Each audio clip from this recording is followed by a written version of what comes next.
নমস্কার বন্ধুরা, আমার পাঁচফোড়ন চ্যানেলে আপনাদের সবাইকে স্বাগত। আজ আমি নিয়ে এসেছি একটি অদ্ভুত এবং ইউনিক রেসিপি। আপনাদের সকলেরই বাড়িতে মোটামুটি বাসি রুটি থেকে যায়।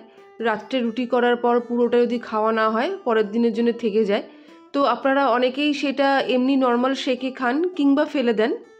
তো আজ আমি নিয়ে এসেছি বাসি রুটি ভাজা, যেটা খেতে কিন্তু খুব মজাদার। সেটা আপনারা স্ন্যাক্স হিসেবেও খেতে পারেন বা সকালে ব্রেকফাস্টেও কিন্তু বাসি রুটিটাকে সেইভাবে খেতে পারেন। তো আমাকে প্রথমে কি করতে হবে, প্রথমে আমার বাসি রুটিটাকে কুচি কুচি করে নিতে হবে। আর আমি নিয়েছি 4টে বাসি রুটির জন্য 2টো বড় সাইজের পেঁয়াজ কুচি করে নিয়েছি, আর লঙ্কা কিছু কুচি করে নিয়েছি ঝাল অনুসারে। এরপর আমি একটা কড়াইতে 3-4 চামচ মতন সর্ষের তেল নিয়েছি, আর দিয়ে দিয়েছি শুকনো লঙ্কা ফোড়ন আর 1 চামচ মতন কালো জিরে ফোড়ন। এক্ষেত্রে বলে রাখি, কালো জিরেটা কিন্তু আপনারা প্রথমে তেলে ফোড়ন না দিয়ে শেষের দিকেও আপনারা দিতে পারেন। ফোড়নটা মোটামুটি ভাজা হয়ে গেলে যে পেঁয়াজ আর লঙ্কা কুচিগুলো আছে সেগুলো আমি তেলের মধ্যে দিয়ে দেব, আর মোটামুটি ব্রাউন হওয়া অবধি আমি এটা ভেজে নেব। পেঁয়াজ আর লঙ্কা ভাজার সময় অবশ্যই পরিমাণ মতো নুন হলুদ দেবেন। নুন হলুদটা ভাজার সময় দিয়ে দিলে পেঁয়াজটা বেশ ভালো মতন ভাজা হয়ে যায়। এই বাসি রুটি ভাজাটা কিন্তু খুব চটজলদি হয়ে যায়, খেতে খুব ভালো লাগে। আপনারা অবশ্যই এইটা বাড়িতে করে খাবেন এবং আমাকে জানাবেন যে এটা কেমন লাগলো।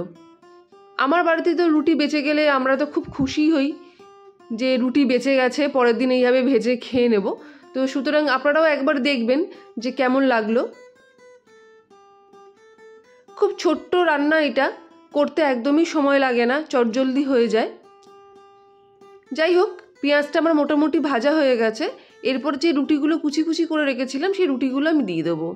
প্রথমেই আমি গ্যাসের সিমটা কিন্তু আমি বাড়াবো না, প্রথমে গ্যাসটা কিন্তু আমি মিডিয়াম ফ্লেমে রাখবো, কেন না হলে রুটিগুলো ফট করে পুড়ে উঠবে।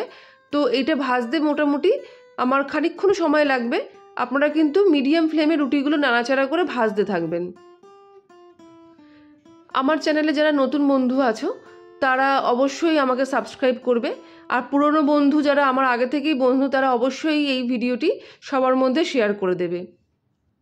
রুটিগুলোকে কিন্তু ভালো করে নাড়াচাড়া করে ভাজতে হবে যতক্ষণ না একটুখানি ডার্ক ব্রাউন কালার আসে।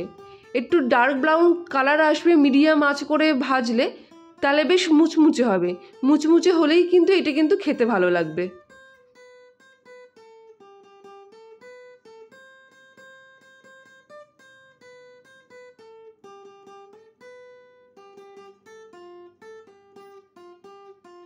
দেখতেই পাচ্ছেন আমার এই রুটিগুলো অনেকটাই ভাজা হয়ে গেছে, প্রায় ডার্ক ব্রাউন কালার চলে এসেছে। এটা আমার নামানোর সময় হয়ে গেছে। আগেই আপনাদের যেটা বলেছিলাম, কালো জিরেটা কিন্তু আপনারা ঠিক এই সময়টায় অ্যাড করতে পারেন, মানে নামানোর 2-3 মিনিট আগে, আর নতুবা আপনারা প্রথমেই তেলের মধ্যে অ্যাজ এ ফোড়ন দিতে পারেন। আমার বাসি রুটি ভাজা রেডি। আপনারা এইভাবে করবেন, করে অবশ্যই খাবেন সকালবেলা চায়ের সাথে কিংবা সন্ধেবেলা চায়ের সাথে। খুব ভালো লাগে খেতে। ঝালটা আপনারা আপনাদের ঝাল যতটা খান সেই অনুসারে দেবেন। অবশ্যই আমাকে ফলো করবেন। ভিডিওটি দেখার জন্য অনেক ধন্যবাদ।